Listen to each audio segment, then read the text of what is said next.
Astaghfirullah. Assalamualaikum warahmatullahi wabarakatuh. Alhamdulillah wassalatu wassalamu ala Rasulillah wa ala alihi wa sahbihi wa mawalah wa la hawla wa la quwata illa billahi wa ba'du.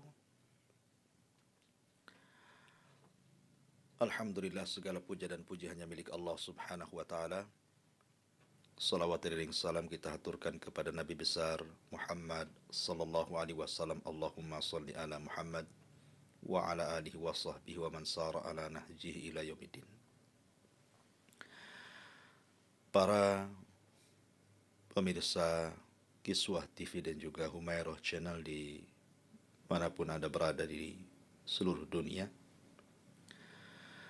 alhamdulillah, segala puja dan puji hanya milik Allah Subhanahu wa taala. Di pagi hari ini kita kembali bisa duduk untuk bertolabul ilmi lewat media, dan kita akan meneruskan tentang silsilah Qasas Bani Israel. Kemarin kita sudah menjelaskan tentang nikmat yang sangat besar yang Allah Subhanahu wa taala anugerahkan kepada Bani Israel. Di antaranya mereka dilepaskan dari perbudakan Fir'aun. Bahkan yang selama ini memperbudak mereka, bahkan membunuh anak-anak wanita mereka. Mereka menyaksikan bagaimana Fir'aun diazab Allah Subhanahu wa taala dan ditenggelamkan di tengah lautan. Akhirnya terbebaslah mereka betul-betul dari ancaman perbudakan Fir'aun. Dan ini Allah Subhanahu wa taala firmankan dalam Al-Baqarah 49 dan 50. Tetapi Bani Israel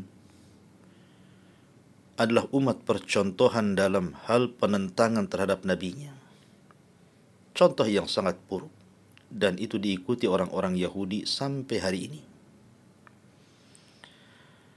Ketika baru saja mereka diselamatkan oleh Allah Azza wa Jal, tiba-tiba kemudian lewat di sebuah tempat yang di situ ada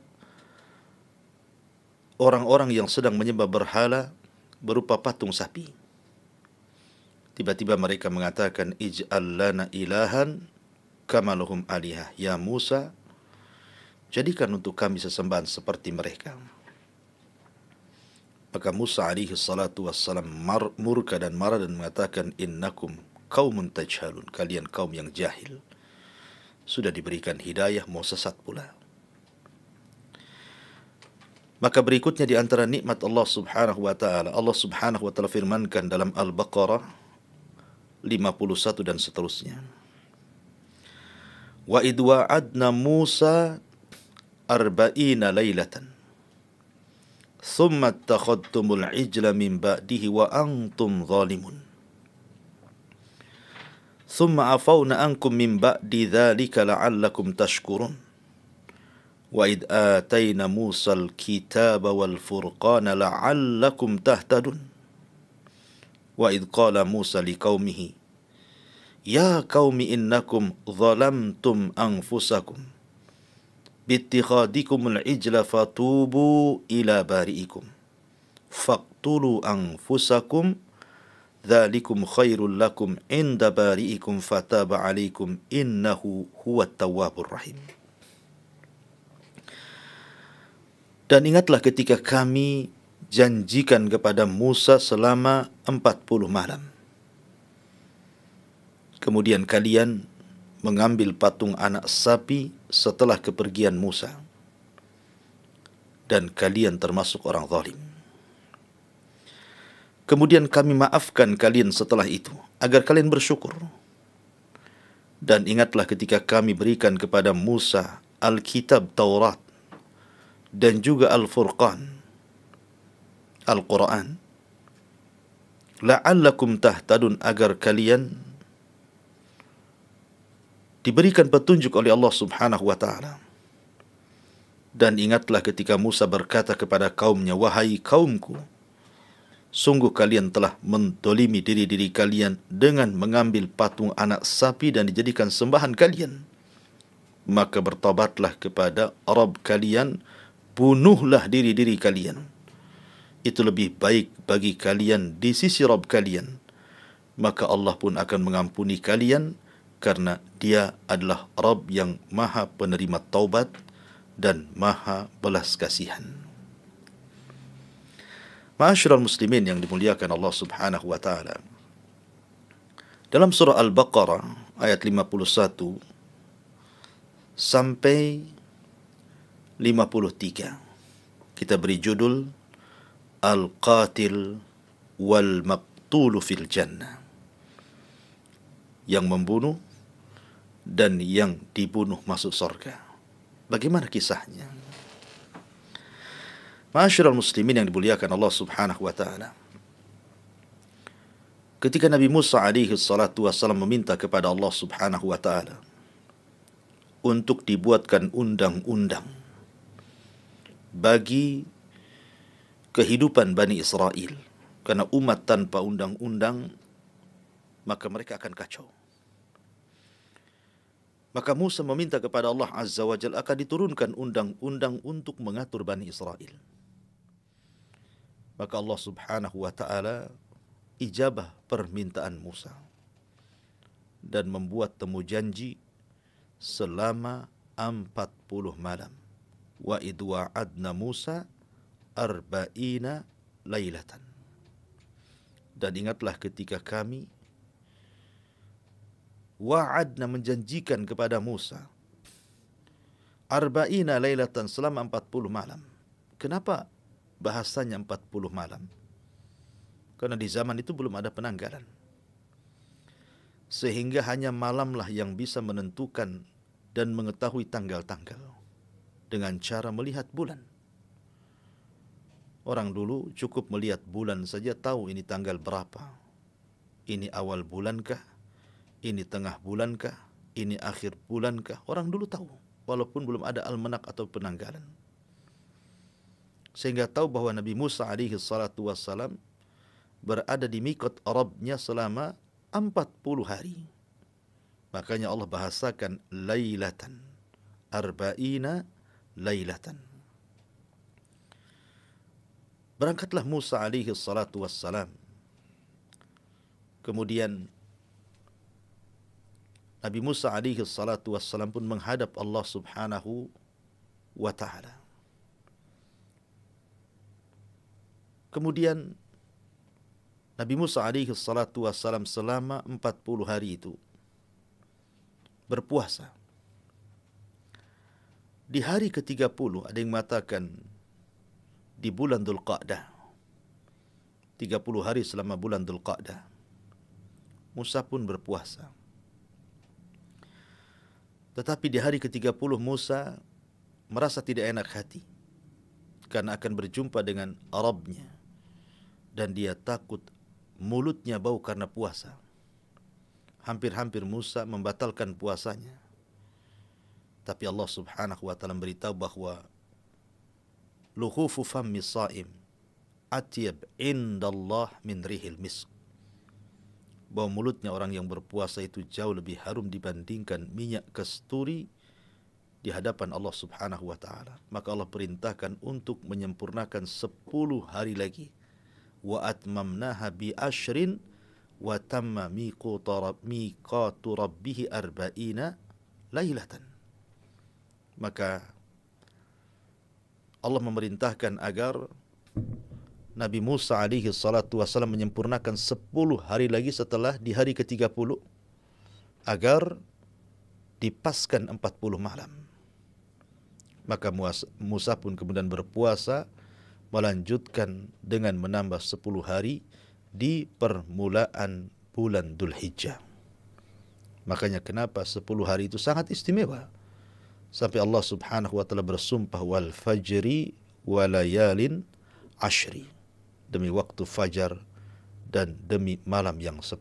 Maksudnya 10 awal di bulan Dzulhijjah, penyempurna puasa Musa setelah 30 hari lewat dia berpuasa di bulan Dzulqa'dah. Ma'asyiral muslimin, para pemirsa Kiswah dan juga Humairah channel yang dimuliakan Allah Subhanahu wa taala. Ketika Nabi Musa alaihi salatu wassalam kemudian menanti-nanti undang-undang yang akan diturunkan kepadanya, maka menjadi sebuah keniscayaan Allah Subhanahu wa taala kemudian memberikan kepada Musa satu kitab yang luar biasa. Satu-satunya kitab yang ditulis langsung oleh Allah Azza wa Jal yang disebut dengan Taurat. Turunlah Taurat kepada Musa alaihi salatu wassalam. Maka di sini Allah mengatakan, wa id wa'adna Musa arba'ina lailatan. Dan ketika kami berjanji berjumpa dengan Musa selama 40 malam.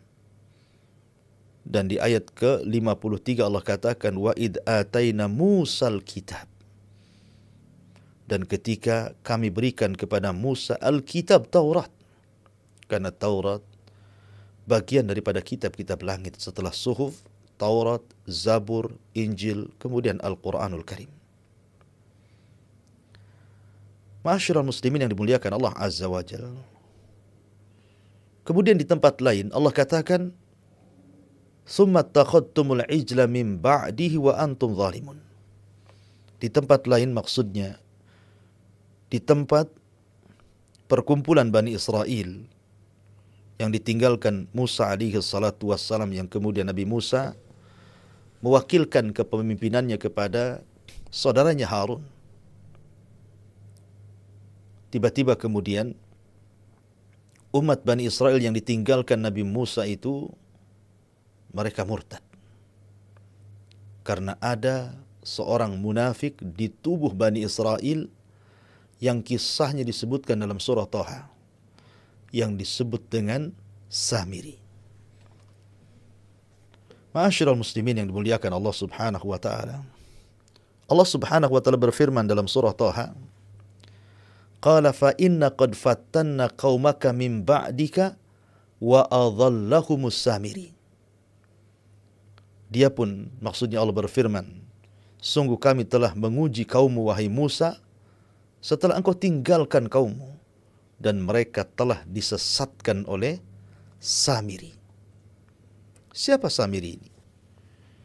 Dia adalah satu dari orang-orang Bani Israel. Ada yang mengatakan dia kaum Kipti yang terlibat dan mengikuti ajaran Musa dan ikut hijrah ke Palestina.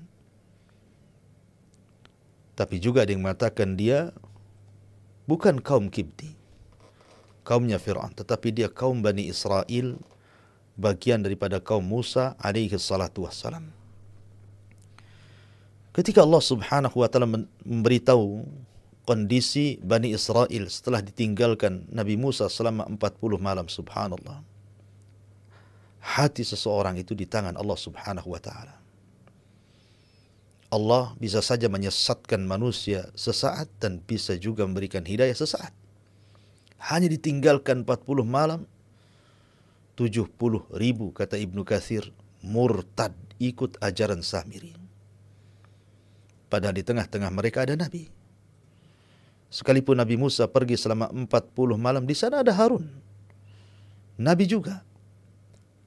Tapi Bani Israel terkenal pembangkangan mereka terhadap para nabinya, bahkan di kisah-kisah yang lain sampai membunuh para nabi dan mendustakan para nabi. Yaqtulunal anbiya'a bighairil haq. Mereka membunuh para nabi tanpa ada hak kebenaran. Kenapa sampai dibunuh?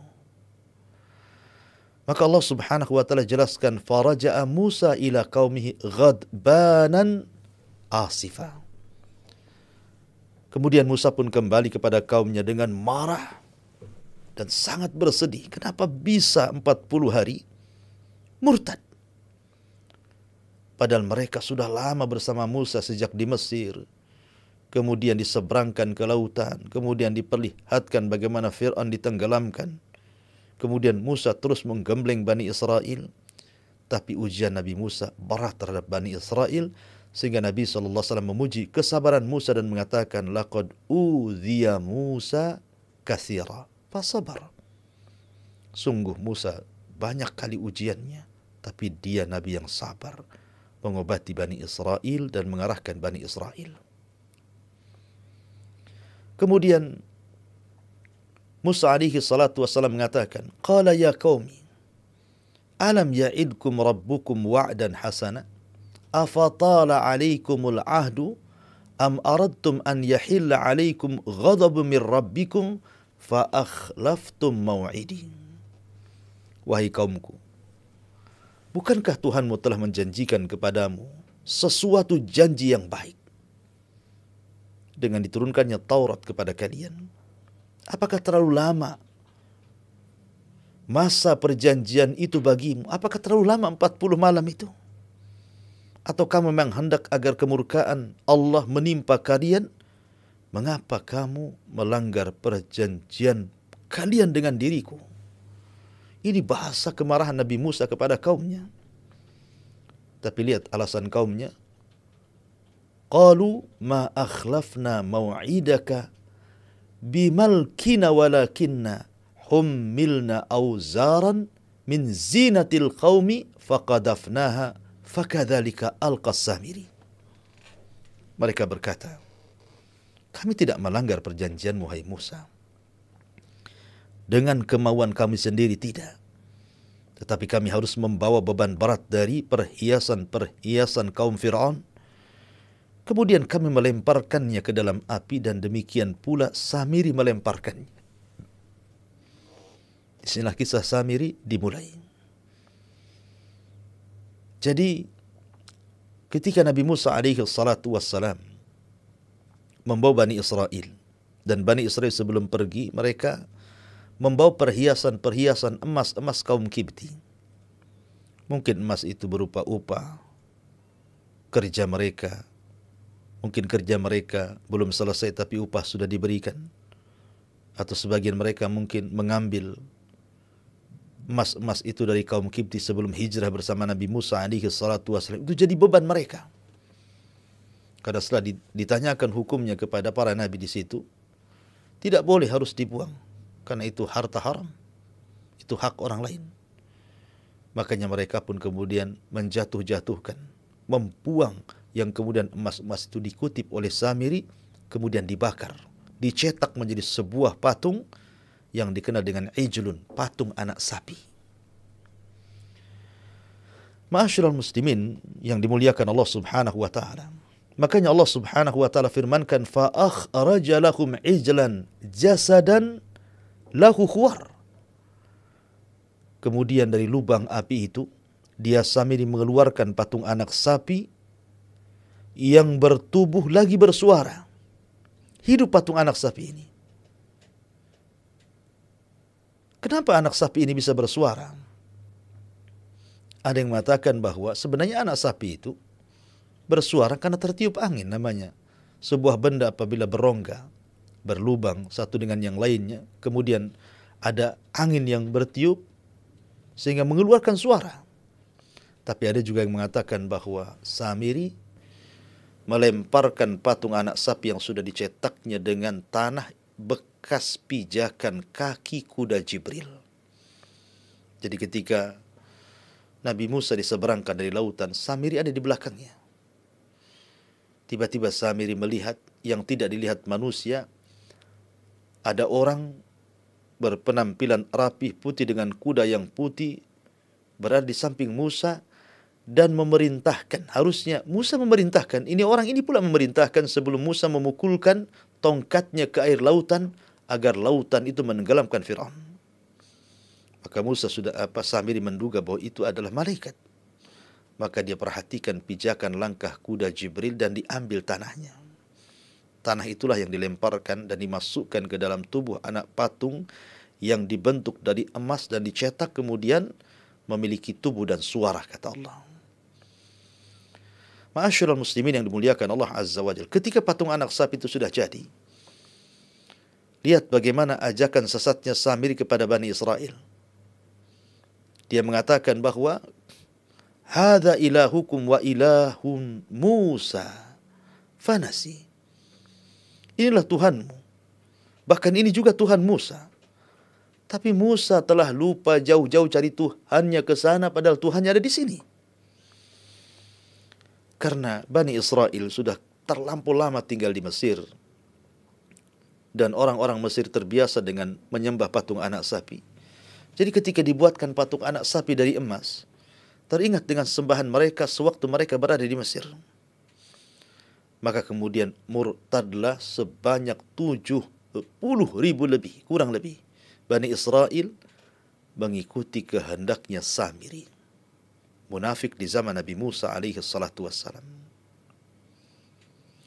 Ma'asyiral muslimin yang dimuliakan Allah Azza wa Jalla. Kemudian Samiri mengatakan, afala yarawna alla yarji ilaihim qawlan wala yamliku lahum dharran wala naf'a. Ketika Samiri mengatakan, lihat ini patung Musa ada di sini. Lihat Tuhan Musa ada di sini. Bahkan Tuhan kita bersama ada di sini. Musa lupa kalau Tuhannya di sini. Maka Allah Subhanahu wa taala mengatakan, maka tidaklah mereka memperhatikan bahwa patung anak sapi itu tidak dapat memberi jawaban kepada mereka dan tidak kuasa menolak madarat sedikit pun. Bahkan tidak mendatangkan manfaat kepada mereka.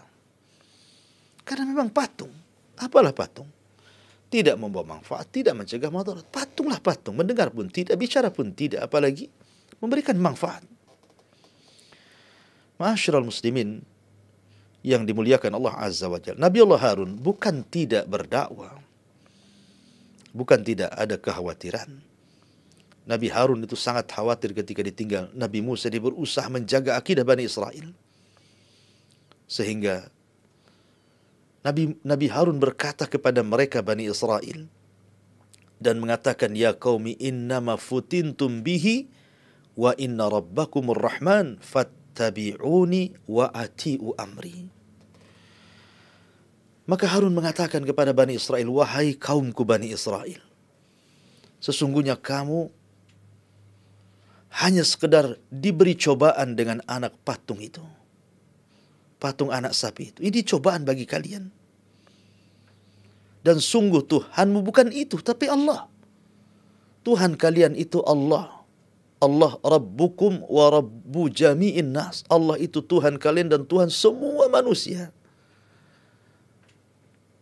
Tetapi seruan Harun yang membatalkan sesembahan patung anak sapi yang dibuat Samiri tidak berguna. Karena Bani Israel malah mengatakan, qalu lan nabraha alaihi akifin hatta yarji'a ilaina Musa. Mereka jawab, kami tidak akan meninggalkan dan tetap menyembah patung anak sapi ini wahai Harun sampai Musa datang. Kalau kata Musa ini bukan sembahan kami tinggalkan. Lihat bagaimana pengaruh Samiri kepada Bani Israel, luar biasa. Mengikat akidah sesat mereka dan meninggalkan tauhid. La haula wa la quwata illa billah. Ya muqallibal qulub, tsabbit qulubana ala dinik. Wahai zat yang membolak-balikan hati, tetapkan hati kami agar tetap istiqamah di atas agamamu. Itulah doa yang biasa dibaca Nabi SAW. Ma'asyiral muslimin yang dimuliakan Allah Azza wa Jalla. Maka Musa pun kemudian pulang. Karena Allah beritahu bahwa Samiri sudah menyesatkan Bani Israel dengan marah luar biasa. Tentu yang pertama kali didatangi siapa? Saudaranya Harun. Qala ya Harun, ma mana'aka? Wahai Harun, ma mana'aka id ra'aitahum dhallu? Wahai Harun, apa yang menghalangimu ketika engkau melihat mereka telah sesat? Ala tattabi'ani afa asaita amri? Apakah engkau tidak mengikuti arahanku wahai Harun? Apakah engkau telah sengaja melanggar perintahku wahai Harun? Sambil Nabi Musa menjambak rambut dan janggut Harun. Maka Harun pun menjawab dan mengatakan, ya ibna la ta'khud bi lihyati wala bi ra'si. Wahai Musa, wahai putra ibuku, karena saudaranya. Dia mengatakan, Janganlah engkau pegang janggutku, lepaskanlah janggutku. Jangan pula kau tarik rambutku, rempaskan rambutku. Ini menunjukkan emosinya Nabi Musa kepada Harun. Ya. Kemudian alasan Nabi Harun di hadapan Musa alaihi salatu wassalam, inni khasyitu an taqula farraqta baina wa baini Israila, baina bani Israila wa lam tarkub qawli. Maka Harun mengatakan, aku sungguh khawatir engkau wahai Musa akan menuduhku, akan berkata kepadaku, hei Harun, engkau telah memecah belah antara Bani Israel dan engkau tidak memelihara amanahku. Jadi Harun khawatir kalau Nabi Musa itu kemudian menuduh bahwa dia mencari pengaruh di tengah-tengah Bani Israel, memecah antara pengikut Musa agar mengikuti dirinya. Itu yang dikhawatirkan Harun. Maka akhirnya kemudian Musa pun menerima uzur saudaranya Harun alaihi salatu wassalam. Kemudian dia mencari siapa dalangnya. Rupanya dalangnya siapa? Samiri. Dipanggil Samiri. Qala fama khatbuka ya Samiri. Hei, wahai Samiri, apa yang mendorongmu untuk menyesatkan Bani Israel dengan patung anak sapimu itu? Kata Samiri, qala basartu bima lam yabsuru bi.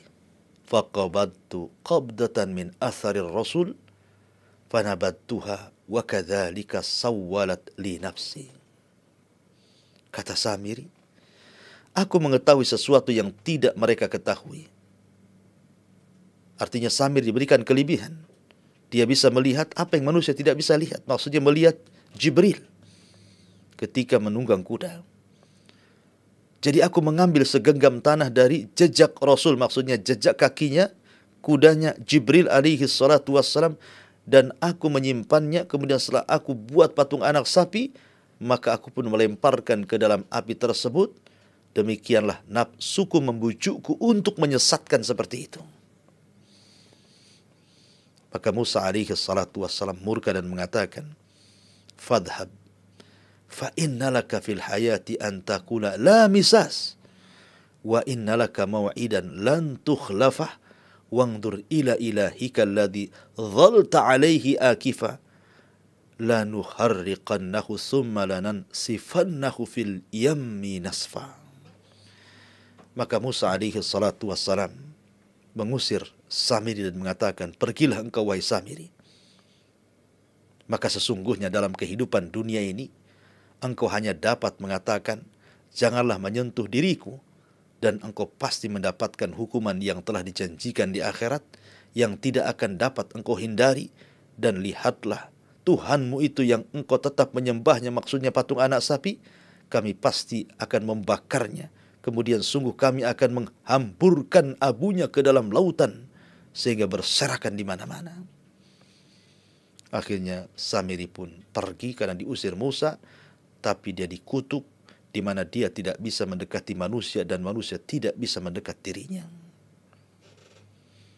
Kemudian setelah itu Nabi Musa mengumpulkan Bani Israel yang murtad-murtad itu. Maka Nabi Musa alaihi salatu wassalam berkata kepada kaumnya, kembali kepada surah Al-Baqarah, wa idh qala Musa liqaumihi ya qaumi innakum zalamtum anfusakum. Dan ingatlah ketika Musa berkata kepada Bani Israel, wahai kaumku Bani Israel, sungguh kalian telah melakukan kezaliman. Sungguh kalian telah melakukan kezaliman dengan cara berpindah keyakinan dari menyembah Allah subhanahu wa ta'ala, mentauhidkannya, dan kalian beralih menyembah patung anak sapi yang dibentuk oleh Samiri. Bittikhadikumul ijla, karena kalian lebih memilih patung anak sapi itu dibandingkan keyakinan awal mentauhidkan Allah subhanahu wa ta'ala. Fatubu ila bari'ikum, tobat kalian, kembalilah kepada Allah subhanahu wa ta'ala. Apa tobatnya? Disinilah Allah subhanahu wa ta'ala katakan, faqtulu anfusakum.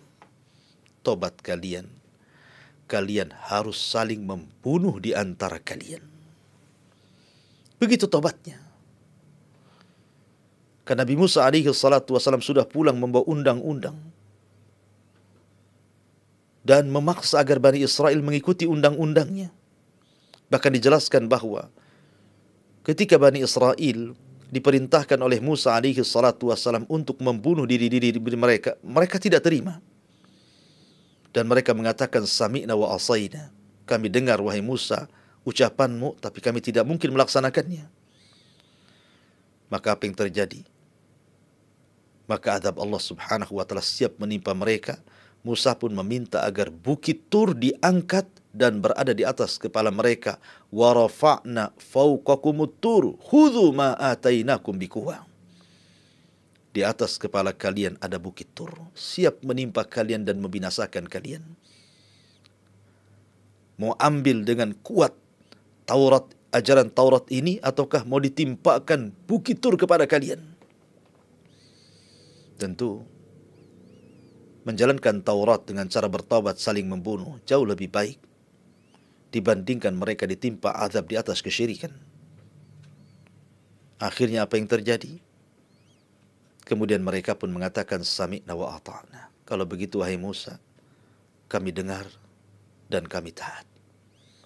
Daripada mereka harus ditimpa bukit Tur, kemudian mereka mati dan dianggap mati di azab Allah subhanahu wa ta'ala, lebih baik mereka mati dalam kondisi bentuk taubat atas perintah anjuran Taurat ala lisani Musa, atas lisan Musa alaihi salatu wassalam. Maka mulailah dari ba'da subuh, dari waktu fajar sampai hampir terbenam matahari, satu dengan yang lainnya saling menusuk, satu dengan yang lain saling membunuh. Maka terjadilah bunuh-bunuhan, satu dengan yang lainnya saling tusuk. Akhirnya yang satu meninggal, yang lainnya pun ikut meninggal. Berapa banyak? Kata Imam Ibnu Katsir dalam kitab Bidayah wan Nihayah, sampai mencapai 70.000 yang murtad, saling bunuh-bunuhan.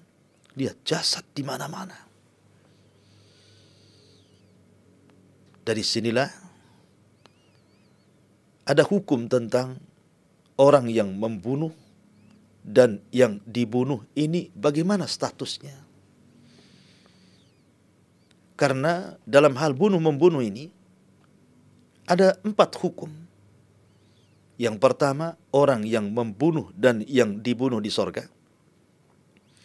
Yang kedua, orang yang membunuh dan yang dibunuh di neraka. Yang ketiga, orang yang membunuh di sorga dan yang dibunuh di neraka. Dan yang keempat, orang yang membunuh di neraka dan yang dibunuh di sorga. Macam mana contohnya? Bagaimana cara memahaminya? Yang pertama, orang yang membunuh dan orang yang dibunuh masuk sorga. Seperti kasus yang kita sedang kaji ini. Faqtulu anfusakum. Bunuhlah diri-diri kalian. Kenapa menggunakan anfusakum, diri-diri kalian? Karena orang yang membunuh dan yang dibunuh itu satu jiwa. Manusia dengan yang lainnya itu satu jiwa. Maka siapa yang membunuh satu jiwa, maka seolah-olah membunuh seluruh manusia. Wa man qatala nafsan faka'annama qatalan nasa jami'a. Siapa yang membunuh satu jiwa, maka seolah-olah dia membunuh semua jiwa. Tapi barang siapa yang ahya, menghidupkan satu jiwa, faka'anna ahya nasa jami'a, seolah dia menghidupkan satu jiwa, semua jiwa manusia. Makanya Allah ibarahkan faqtulu anfusakum. Apalagi Nabi mengkhususkan bagi seorang mukmin dan mengatakan bahwa seorang mukmin itu kal jasadil wahid, seperti jasad yang satu. Maka ketika kita membunuh sama dengan membunuh diri sendiri. Ketika kita mencaci maki orang sama dengan sedang mencaci maki diri sendiri, karena tubuh seorang mukmin dengan yang lain itu kal jasadil wahid, idza ishtaka minhu udhun tada'alahu bis-sahari wal humma. Apabila satu anggota badan sakit, maka semua badan ikut sakit. Maka Allah katakan faqtulu anfusakum. Dzalikum khairul lakum. Allah pertegas karena ketika kalian saling membunuh di antara kalian, khairul lakum itu lebih baik bagi kalian. Kenapa? Kan itu bentuk kafarah. Maka Nabi SAW ketika pembaiatan Aqabah yang kedua, pembaiatan Aqabah yang pertama, Nabi SAW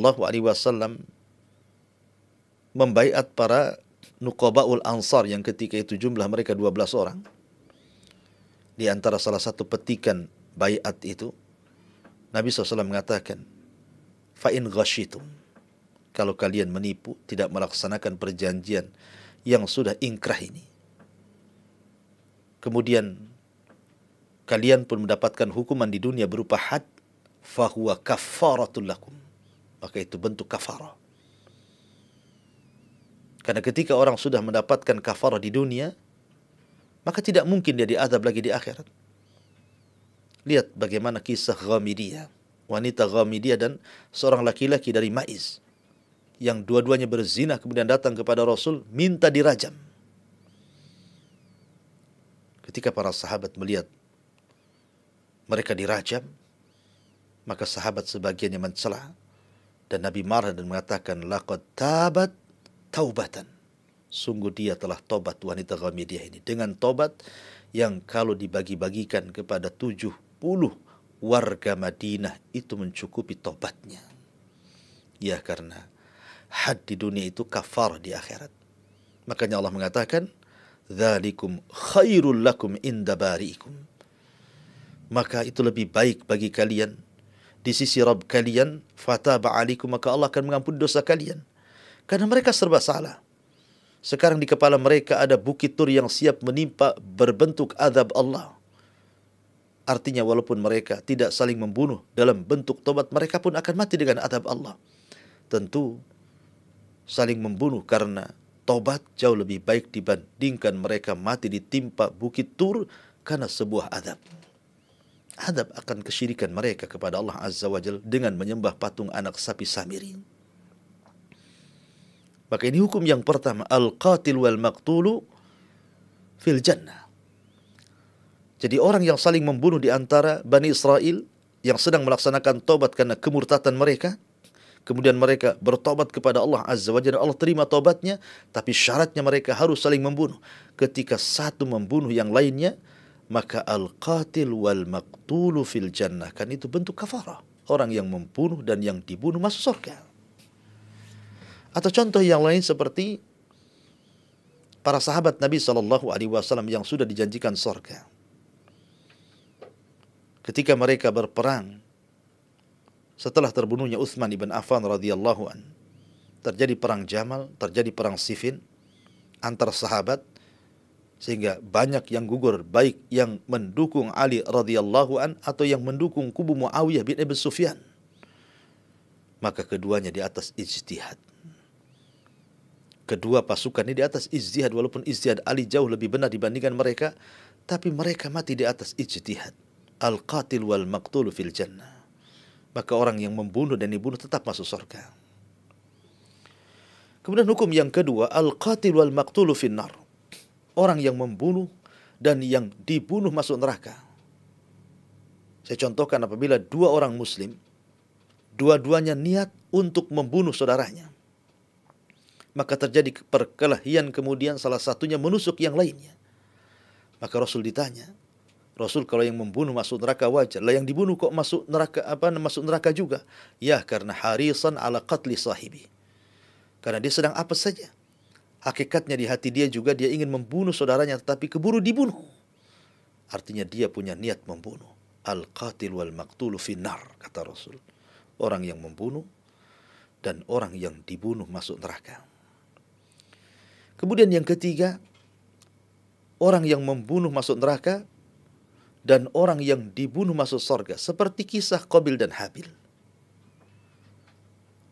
Ketika kemudian keduanya berkorban karena memperebutkan wanita yang hendak menikah dengan keduanya, dan itu suruhan Allah Azza wa Jalla lewat lisan Adam, maka keduanya berkorban. Tapi Allah menerima korban Habil dan menolak korban Qabil karena berkorban niatnya hasad, dengki, iri, sombong. Maka Allah tidak menerima. Karena bagaimanapun Allah itu menerima korban seseorang itu dari hamba-hambanya yang bertakwa. lan yanalallah luhumuha wala dima'uha walakin yanaluhu taqwa minkum. Darah dan daging korban kalian tidak akan sampai, yang sampai kepada Allah itu ketakwaan kita, niat kita. Makanya Allah tolak korbannya Qabil dan Allah terima korbannya Habil. Maka Qabil pun murka dan mengatakan, la aqtulannak, saya akan bunuh engkau. Dan Habil mengatakan, la imbasatta yadaya, la imbasatta yadaka litaqtulani ma ana bibasiti yadiya ilaika liaqtulaka inni akhafullah. Kalau engkau ingin membunuhku, silahkan bunuh, tapi aku tidak mungkin membunuhmu. Aku hanya sengaja ingin menggabungkan dosaku dan dosamu supaya engkau termasuk penduduk neraka, kata Habil. Betul-betul ancaman itu dilakukan oleh Qabil. Dibunuhlah Habil ketika sedang lengah oleh Qabil. Maka al-qatil finnar wal maqtulu fil jannah. Orang yang membunuh di neraka dan orang yang dibunuh di sorga. Kemudian yang terakhir, al-qatil fil jannah wal maqtulu finnar. Orang yang membunuh di sorga dan orang yang dibunuh di neraka. Seperti seorang muslim membunuh orang kafir dalam jihad. Jihad yang disyariatkan. Bukan seperti orang-orang yang suka meledakkan pengeboman bunuh diri di mana-mana atau membunuh dengan disebabkan keyakinan teroris, tidak. Tapi ini jihad syar'i dalam peperangan. Sebagaimana dilakukan Nabi SAW dalam perang Badar, dalam perang Uhud, dalam perang Khandaq dan perang-perang lain di zaman Nabi SAW. Maka sahabat yang membunuh orang kafir itu di neraka dan orang yang membunuhnya di surga. Ma'asyiral muslimin yang dimuliakan Allah Azza wa Jalla. Adapun al-qatil wal maqtulu fil jannah, orang yang membunuh dan yang dibunuh adalah di sorga. Ini kisah Bani Israel. Kita lanjutkan. Wa idh qala Musa liqaumihi ya qaumi innakum zalamtum anfusakum. Dan ingat berkata Musa kepada kaumnya, wahai kaumku, kalian sungguh telah mendolimi diri kalian. Di sini Allah membahasakan dengan zalamtum, kalian mendolimi. Dan ingat, seberat-beratnya zalim, sebesar-besarnya zalim adalah kesyirikan. Sebagaimana perkataan Luqmanul Hakim kepada anaknya, ya bunai la tusyrik billahi inna syirka la dzulmun azim. Wahai anakku, jangan sekutukan Allah, karena kesyirikan itu kezaliman yang sangat besar. Dan Bani Israel sudah melakukan kezaliman yang sangat besar dengan menyekutukan Allah dengan sapi, patung anak sapi yang dicetak oleh Samiri. Maka akhirnya Allah katakan, fatubu ila bari'ikum faqtulu anfusakum. Bunuhlah diri kalian. Dzalikum khairul lakum, itu lebih baik bagi kalian, inda rabbikum, di sisi Rabb kalian, fataba alaikum, karena Allah akan mengampuni dosa kalian. Innahu huwa tawwabur rahim. Sesungguhnya dia zat yang maha penerima tobat, lagi maha penyayang. Ini yang ditinggal Bani Israel oleh Musa. Selama 40 malam mereka tiba-tiba murtad. Lah anehnya orang yang ikut dengan Nabi Musa, orang-orang pilihan yang ikut dengan Nabi Musa diajak oleh Nabi Musa alaihi salatu wasalam untuk mengambil Taurat itu. Ketika Allah Subhanahu wa taala berfirman di dalam surah Thaha, ketika itu Musa alaihi salatu wasalam mengambil orang-orang pilihan, kemudian dibawa hendak berjumpa dengan Allah Subhanahu wa taala, tapi Musa alaihi salatu wasalam lebih dahulu datang kepada Arabnya, kepada Allah Subhanahu wa taala. Sehingga Allah Subhanahu wa taala berfirman kepada Nabi Musa alaihi salatu wasalam dan mengatakan, wahai Musa, wa ma'ajalaka an qaumika ya Musa. Dan mengapa engkau datang lebih cepat dari kaummu, wahai Musa? Qala hum ulai ala athari wa ajiltu ilaika rabbi litarda. Itu mereka yang sedang menyusul aku, dan aku bersegera kepadamu ya Rabb meninggalkan mereka, agar engkau lebih redha lagi. Maksudnya melihat kesungguhan Nabi Musa bersegera datang kepada Allah Azza wa Jalla untuk mendapatkan keridhaan Allah Subhanahu wa taala. Tiba-tiba setelah tersusul Nabi Musa oleh orang-orang pilihan ini, tiba-tiba mereka mengucapkan yang di luar dugaan Nabi Musa. Allah lanjutkan dalam Al-Baqarah 55, wa idh qultum ya Musa lan nu'mina laka hatta narallaha jahra. Mereka mengatakan, Musa, aku tidak akan beriman dengan kenabianmu, atau tidak percaya engkau ini berbicara dengan Rabbmu, hatta narallaha jahra, sampai kami melihat Allah secara kasat mata. Seperti apa? Lihat permintaannya. Mereka ingin melihat Rabbnya Musa dengan kasat mata. Maka Allah Azza wa Jalla adzab fa'akhadatkumus sa'iqatu wa antum tanzurun thumma ba'atsnakum min ba'di mautikum la'allakum tashkurun. Maka mereka pun disambar halilintar dan mereka pun mati dan kalian melihatnya. Tapi kemudian setelah itu kami hidupkan kembali kalian setelah kematian kalian agar kalian bersyukur. Yang ikut Nabi Musa pun ikut-ikut kufur dengan mengucapkan, kami tidak akan beriman kepada wahai Musa sampai kami melihat Rabbnya. Yang ditinggal Nabi Musa pun kufur juga. Mereka menyembah patung anak Samiri. Begitulah sifat Bani Israel, ikhwan. Sifat Bani Israel suka mendustakan para nabi, ajaran para nabi. Bahkan sebagian mereka membunuh para nabi. Dan itulah sifat-sifat buruk yang diwariskan kepada turunannya. Di antaranya Yahudi. Mereka mewarisi turunan Bani Israel yang senantiasa mengkufuri ajaran nabinya. Bahkan sebagian mereka menyakiti para nabi. Bahkan sebagian mereka membunuhnya. Fariqon kadzabtum wa fariqon taqtulun. Wallahu alam, ini yang bisa saya sampaikan. Mudah-mudahan ada manfaatnya. InsyaAllah kita buat tanya jawab sebelum saya tutup. Silahkan.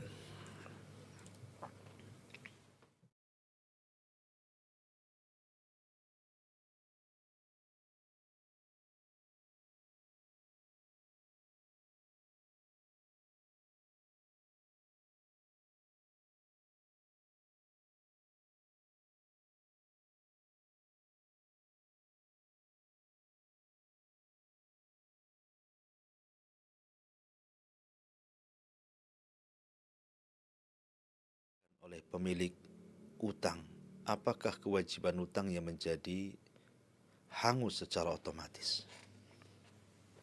Iya. Bismillah, alhamdulillah, wassalatu wassalamu ala rasulillah, amma ba'du. Nabi SAW bersabda, matlul ghani zulmun. Matlul ghani zulmun. Yuhillu irdahu wa uqubata. Orang yang sanggup membayar hutang tetapi dia tidak mau membayarnya, baik secara kontan ataupun nyicil gitu ya, pokoknya ada berapalah gitu kan, yang penting semampunya dia mampu membayar, tetapi dia tidak mau bayar, itu disebut matlul ghani. Rasul mengatakan zulmun itu sebuah kezaliman. Halal kehormatannya untuk digibah dan halal badannya untuk dipenjarakan. Jadi ini di antara ghibah yang dibolehkan adalah menggibah orang yang berhutang kepada kita dan dia sengaja tidak mau membayarnya. Bahkan bisa dilaporkan ke pihak yang berwajib supaya ditangkap, dihukum, dan supaya dia mau membayarnya. Apakah kalau sudah dipenjarakan hangus hutangnya? Tidak bisa, karena ini bukan kafarah, bukan had dari had hukum Islam. Ya, penjara itu bukan bagian daripada aturan hukum Islam. Itu aturan yang dibuat oleh manusia, kuhab. Ya. Kalau dalam Islam itu ya potong tangan kalau dia mencuri. Kalau dia murtad, kemudian dipaksa untuk kembali dan tidak mau, maka dibunuh, gitu ya, dipenggal lehernya.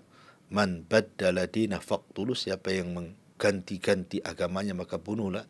Tentu ini bicara tentang hukum Islam dan di negara Islam, dan yang menerapkannya juga pemerintah Islam. Tidak boleh menghakimi dengan hakim sendiri, tidak. Jadi yang membuat aturan ini adalah pemerintah yang betul-betul 100% menjalankan perintah Allah Azza wa Jalla. Jadi kalau Anda punya hutang kemudian dipenjarakan, ya karena Anda juga melakukan kriminal kan itu ya. Dianggap melakukan penipuan, pinjam uang, kemudian janji mau bayar ternyata tidak bayar gitu. Jadi hutang itu tidak menjadikan kemudian gugur setelah Anda dipenjara, karena hutang itu menjadi gugur pertama kalau Anda bayar. Yang kedua kalau yang memberikan hutangan itu memaafkan. Ya sudahlah, nggak usah dibayar, saya sedekahkan saya sama antum. Ya. Jadi pertanyaannya apakah gugur karena dipenjara? Ya tidak, tetap Anda harus bayar kepada orang itu. Wallahu a'lam. Pertanyaan yang kedua, Assalamualaikum Ustaz. Waalaikumsalam warahmatullahi wabarakatuh. Saya mau tanya, apakah nazar boleh diganti dengan cara yang lain karena ketidakmampuan melaksanakannya karena ada COVID-19? Kalau boleh caranya bagaimana? Iya. Barang siapa yang bernazar maka dia harus melaksanakan nazarnya. Kalau tidak berdosa karena dia sudah bersumpah atas nama Allah. Nazar itu terkadang mewajibkan yang disunnahkan. Pokoknya seorang bernazar puasa Senin Kamis, maka puasa Senin Kamis jadi wajib bagi dia. Padahal hukum asalnya sunnah. Dan itu berupa sumpah dengan Allah Subhanahu wa Ta'ala. Maka kalau seandainya pada waktu yang ditentukan, umpamanya membatasi limit waktu, bulan depan, kalau begitu saya akan menyembelih seekor sapi sudah dibagikan kepada fuqara wal masakin, karena saya sudah bernazar kalau anak saya sembuh. Supaya sembuh kemudian dia bernazar. Walaupun nazar seperti ini dicela para ulama. Nazar barta tidak keluar kecuali dari orang bakhil. Sebab kalau tidak sembuh tidak akan menyembelih sapi. Kalau sembuh baru menyembelih sapi. Itu bakhil orang seperti ini. Anggaplah dia bernazar seperti itu. Ketika pada waktu haknya tiba-tiba tidak sanggup melaksanakan. Coba dia diulur waktu sedikit pun tidak. Diulur lama pun tidak. Tidak ada biaya untuk membeli sapi. Bagaimana cara keluar dari nazar ini? Kata para ulama, maka karena nazar adalah kafarah sumpah, maka bayarlah dengan kafarah sumpah. Puasa 3 hari berturut-turut atau memberi makan 10 fakir miskin. Wallahu a'lam. Ya, ini pertanyaan lagi yang ketiga. Assalamualaikum Ustaz. Waalaikumsalam warahmatullahi wabarakatuh. Afwan Ustaz, saya ingin sedekah tapi masih punya hutang. Dan saya pernah dengar beberapa tokoh agama mengajarkan agar kita banyak bersedekah agar hutang kita cepat lunas. Gimana ceritanya? Bayar hutangnya cepat lunas, bukan sedekah. Ya. Bayar hutang itu dengan yang ada. Daripada Anda sedekahkan, bagus Anda gunakan untuk bayar hutang. Membayar hutang itu hukumnya wajib. Sedekah itu tidak wajib. Kecuali zakat. Dahulukan yang wajib sebelum yang sunnah gitu ya. Bayar hutang itu, kemudian berniatlah kepada Allah agar Allah memudahkan membayarnya. Karena siapa yang berniat ingin melunasi hutang, maka Allah Subhanahu wa Ta'ala akan bantu melunasinya. Ya, lunasi hutang itu dulu. Dan kalau seandainya mungkin Anda bisa membagi, tidak masalah. Pemanya antum punya hutang 1 juta, punya uang di tangan 100 ribu. Nyicil gitu bayar hutangnya. Nah, Anda bayarkanlah yang 90 ribu, kemudian yang 10 ribunya Anda sedekahkan. Nah, itu tidak ada masalah. Karena 90% Anda bayarkan hutang, yang 10% Anda berikan ke sedekah supaya satu sisi supaya hartanya berkah dan ditambah gitu ya. Sisi lain pun melaksanakan kewajiban membayar hutang kepada orang lain. Kalau seperti itu tidak ada masalah. Tapi kalau punya uang 100, kemudian Anda sedekahkan semuanya, kemudian orang yang yang antum ambil hutangnya tiba-tiba tidak mendapatkan apa-apa, maka ini kekeliruan. Bayar yang wajib dulu, baru yang lainnya. Wallahu a'lam.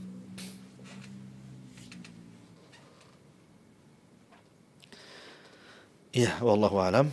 Karena pertanyaan kita cukupkan dengan 3 waktu juga yang memisahkan kita.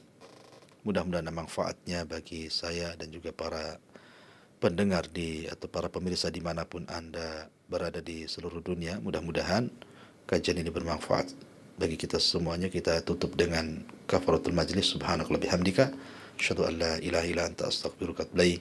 Allahu ta'ala alam. Assalamualaikum warahmatullahi wabarakatuh.